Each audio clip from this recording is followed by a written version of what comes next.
Membalas dengan kasih. Saudara pernah mendengar salah satu seni bela diri jujutsu atau jujitsu? Kata jujitsu sendiri bermakna cara untuk menggunakan kekuatan dan energi lawan untuk bekerja melawannya. Jujitsu mengajarkan seseorang untuk tidak melawan dengan membabi buta atau menggunakan teknik bela diri yang lain, tetapi terlebih dahulu membaca tindakan yang dilakukan oleh lawan, kemudian memanfaatkan gerak-gerik lawan sebagai senjata yang ampuh untuk memutarbalikkan serangannya. Jujitsu lebih bersifat defensif daripada ofensif. Seorang pembela diri jujitsu diajarkan untuk tidak menghabiskan banyak kekuatan untuk menghadapi lawan, melainkan justru melumpuhkan lawan dengan kekuatan lawan itu sendiri. Tidak ada istilah membalas dalam jujitsu, lawan dilumpuhkan oleh apa yang dikerjakannya sendiri. Hal ini senada dengan pengajaran Yesus pada kali ini, yang sepertinya terdengar tidak adil di bagian awal, tetapi percayalah bahwa Allah adalah adil. Selalu ada cara yang terbaik yang ditawarkan oleh kerajaan surga kepada kita. Mari kita perhatikan bersama Matius pasal 5 ayat 38 sampai 42. Kamu telah mendengar firman, mata ganti mata dan gigi ganti gigi. Tetapi aku berkata kepadamu, janganlah kamu melawan orang yang berbuat jahat kepadamu, melainkan siapapun yang menampar pipi kananmu, berilah juga kepadanya pipi kirimu. Dan kepada orang yang hendak mengadukan engkau karena mengingini bajumu, serahkanlah jubahmu. Dan siapapun yang memaksa engkau berjalan sejauh 1 mil, berjalanlah bersama dia sejauh 2 mil. Berilah kepada orang yang meminta kepadamu, dan janganlah menolak orang yang mau meminjam daripadamu. Orang-orang Israel mengenal sebuah hukum timbal balik yang memberikan rasa keadilan bagi mereka. Hukum ini tercatat dalam Imamat pasal 24 ayat 19 sampai 20 yang berbunyi demikian. Apabila seseorang membuat orang sesamanya bercacat, maka seperti yang telah dilakukannya, begitulah harus dilakukan kepadanya. Patah ganti patah, mata ganti mata, gigi ganti gigi. Seperti dibuatnya orang lain bercacat, begitulah harus dibuat kepadanya. Sangat adil bukan? Ya, saya sangat setuju dengan hal ini. Biar yang menjadi korban diberikan keadilan, dan yang melakukannya juga mendapatkan hukum yang setimpal. Dengan dibalaskannya secara setimpal, para pelaku juga akan mendapatkan efek cerah. Di dalam kehidupan bermasyarakat di luar Israel, hukum yang mirip juga berlaku. Salah satunya adalah hukum Hammurabi. Bahkan peraturan-peraturan hukum yang berlaku pada hari ini banyak juga yang didasarkan pada prinsip yang bernama lex talionis ini. Lex bermakna hukum, sedangkan talionis artinya pembalasan. Jadi lex talionis artinya adalah suatu balasan yang harus diterima oleh pelanggar dari undang-undang yang berlaku. Namun dari pembacaan Injil Matius hari ini, kita seakan mendapatkan kesan bahwa Yesus menentang prinsip hukum ini. Di mana permasalahannya? Apakah telah terjadi salah tafsir lagi oleh guru agama Yahudi? Perintah yang sama tentang nyawa ganti nyawa, mata ganti mata, gigi ganti gigi, tangan ganti tangan, kaki ganti kaki juga ditemukan di Ulangan pasal 19 ayat 21. Namun untuk memahami maksud terdalam dari prinsip hukum lex talionis versi perjanjian lama ini, kita tidak dapat memisahkannya dari Ulangan pasal 19 ayat 15 sampai 21, di mana kita akan menemukan bahwa prinsip hukum timbal balik adalah suatu hukum yang berlaku pada persidangan di ruang pengadilan, dan hanya bagi mereka yang memiliki otoritas sebagai hakim dalam komunitas Israel, mereka inilah yang berhak menjatuhkan vonis bagi seorang tersangka. Prinsip hukum ini bukan diberikan agar setiap individu dapat menjadi hakim bagi saudaranya. Tidak ada maksud Allah sama sekali untuk memberikan otoritas bagi setiap individu untuk dapat membalas saudaranya dengan memberlakukan lex talionis. Lagi pula Allah dengan jelas menyatakan bahwa sebuah persidangan tidak akan sah jika hanya berdasarkan keterangan dari satu orang individu. Suatu persidangan tidak akan sah tanpa adanya saksi. Oleh karena itu, menurut hukum di kalangan orang Israel dibutuhkan lebih dari satu orang saksi, paling tidak 2-3 orang untuk memutuskan gugatan seseorang. Faktanya di komunitas orang Yahudi pada zaman Yesus, mereka memilih untuk main hakim sendiri. Mereka menjalankan hukum mata ganti mata, gigi ganti gigi tanpa perlu menghadirkan saksi yang cukup. Mereka memutuskan sendiri nasib saudaranya atas dakwaan dari mereka sendiri. Atas nama hukum Musa ini, mereka membalas dendam pribadi kepada saudara sebangsanya. Ditambah lagi tekanan hidup menjadi rakyat jajahan Romawi, para pemimpin agama Yahudi mencari pembalasan melawan pemerintahan Romawi dengan mengumpulkan rakyat untuk membalas mereka dengan melakukan gerakan anti penjajah. Oleh karena itu, Yesus datang untuk membenarkan pemahaman mereka tentang maksud Allah dari memberikan prinsip hukum ini. Allah ingin memberikan keadilan kepada setiap umat pilihannya dalam konteks hidup berbangsa. Mirisnya, perintah Taurat ini malah diselewengkan untuk menjadi alasan di dalam melawan orang yang berbuat jahat kepada mereka. Keberadaan hukum ini dijadikan legitimasi untuk melampiaskan dendam pribadi. Yesus memberikan perintah, jangan kamu melawan orang yang berbuat jahat kepadamu.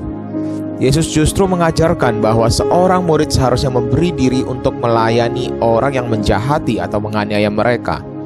Murid-murid Yesus tidak perlu memikirkan pembalasan dendam sama sekali karena mereka dianiaya, difitnah maupun dicela.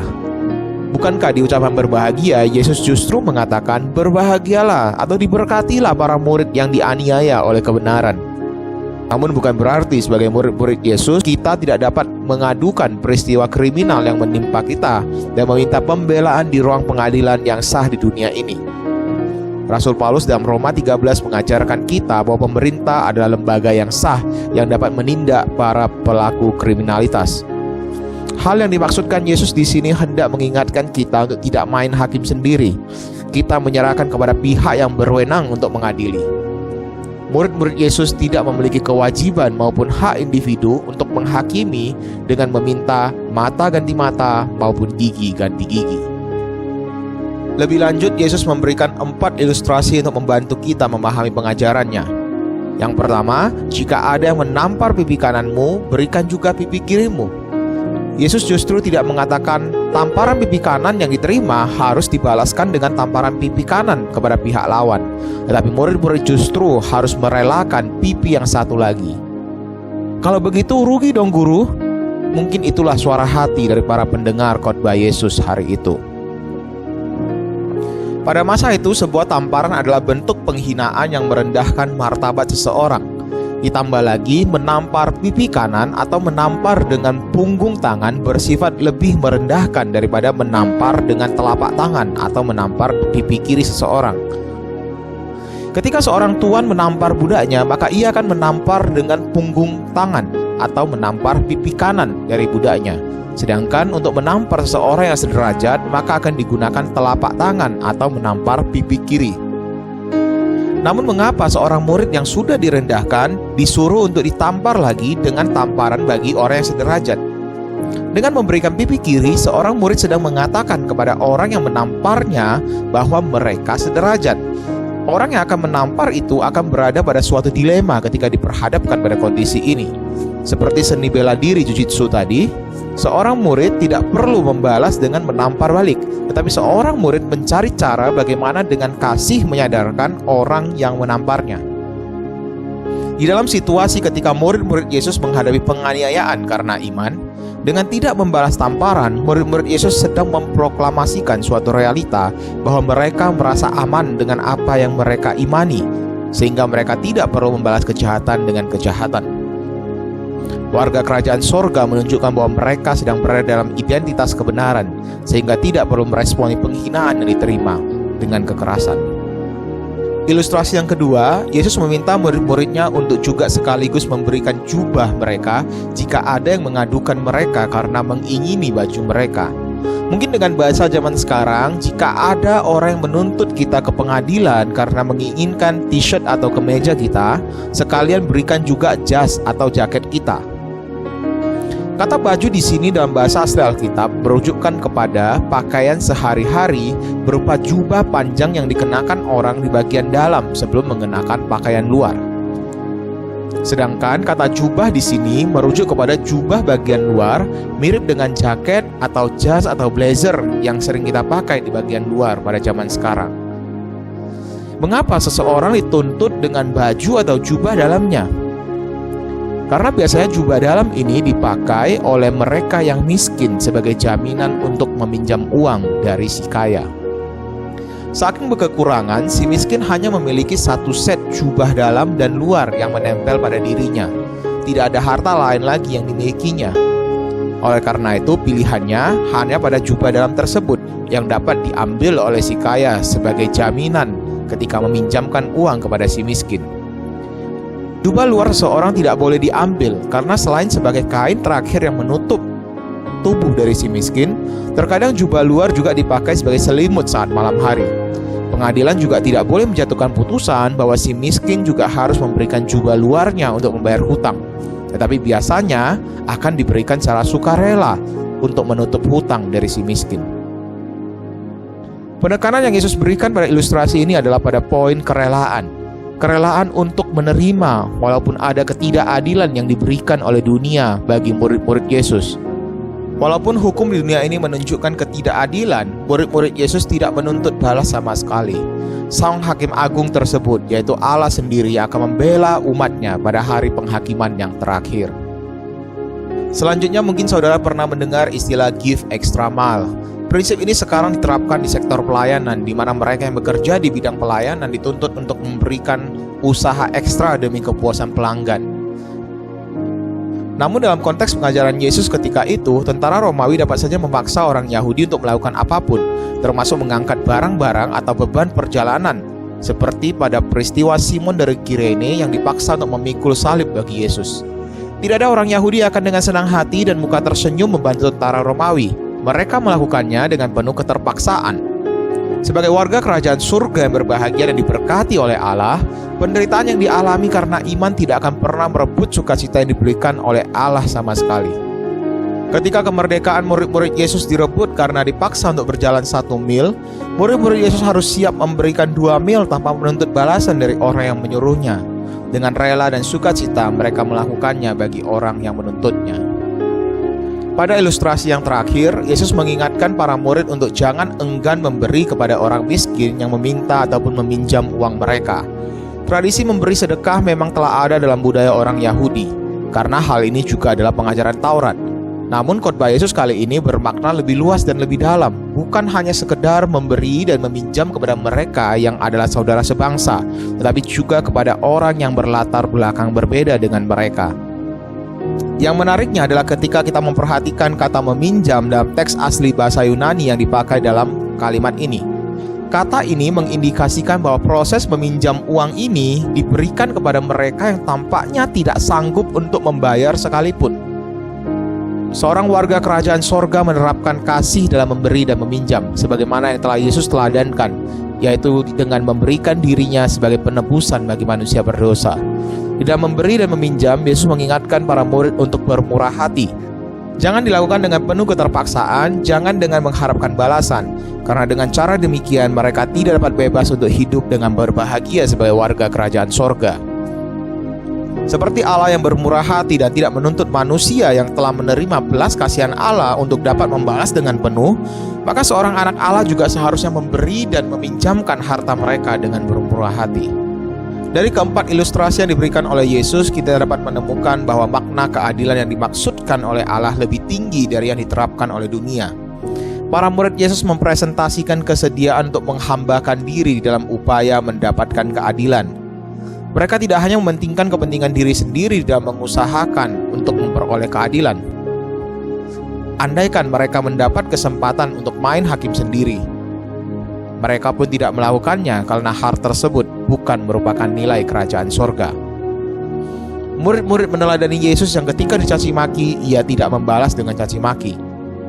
Anak-anak Allah mencontoh Yesus yang ketika menderita, tetapi ia tidak mengancam, tetapi menyerahkannya kepada Bapa yang menghakimi dengan adil. Warga kerajaan sorga bermurah hati dan rela memberikan hidup mereka bagi kepentingan orang lain, seperti Yesus yang telah memberikan dirinya untuk mati di atas kayu salib demi menebus manusia berdosa dari penghukuman yang kekal. Mark McCain adalah seorang pria yang paling kejam di kotanya. Hari-harinya dihabiskan dengan berkelahi. Meskipun usianya sudah 60-an tahun, ia tidak pernah kehabisan tenaga untuk bertarung. Ia harus pergi dengan paling tidak 2 teman yang dapat membantunya untuk mengontrol emosi, agar ketika ada orang yang menyinggung perasaannya atau membuat dia marah, dia tidak bergegas memukul orang tersebut. Dia siap membalas segala sesuatu yang merugikan dirinya. Suatu malam ketika istrinya sedang mempersiapkan makan malam di atas meja makan, ternyata anjing di rumahnya telah naik ke meja makan itu dan mencuri makanan tersebut. Langsung saja ia naik pitam. Ia membawa anjing tersebut ke dapur dan memotong kepalanya. Sungguh tragis nasib si anjing ini. Pokoknya jangan ada makhluk apapun yang mengganggu hidup McCain, dan dia tidak akan membiarkan mereka dengan begitu saja. Suatu hari dia bertemu dengan istri seorang hamba Tuhan, dan ibu tersebut menceritakan Yesus kepadanya. Dia begitu terkesan dengan sosok Yesus, sampai-sampai ia mencium nama Yesus yang ada di dalam Alkitab yang dibacakan kepadanya. Sejak saat itulah, dari seorang yang begitu keras dan selalu menuntut balas atas perlakuan jahat yang ia terima, ia berubah menjadi seorang Mark McCain yang dipenuhi dengan kasih Yesus. Kita bersyukur karena Allah tidak membalaskan setimpal dengan dosa yang kita perbuat. Jika demikian, maka tidak ada dari kita yang layak menjadi warga kerajaan sorga. Justru Yesus memberikan anugerah yang menyelamatkan kita melalui karya kasih-Nya di atas kayu salib. Oleh karena kasih yang telah kita terima itulah kita mampu untuk tidak membalas dan tidak menuntut dengan setimpal kepada mereka yang telah berbuat jahat kepada kita. Malahan kita dapat dengan penuh sukacita menunjukkan kasih kepada mereka yang menampar pipi kita, yang meminta jubah kita, yang memaksa kita berjalan lebih, dan yang meminta ataupun meminjam daripada kita. Kiranya Tuhan menolong kita untuk membalas dengan kasih, mengasihi sama seperti diri kita sendiri.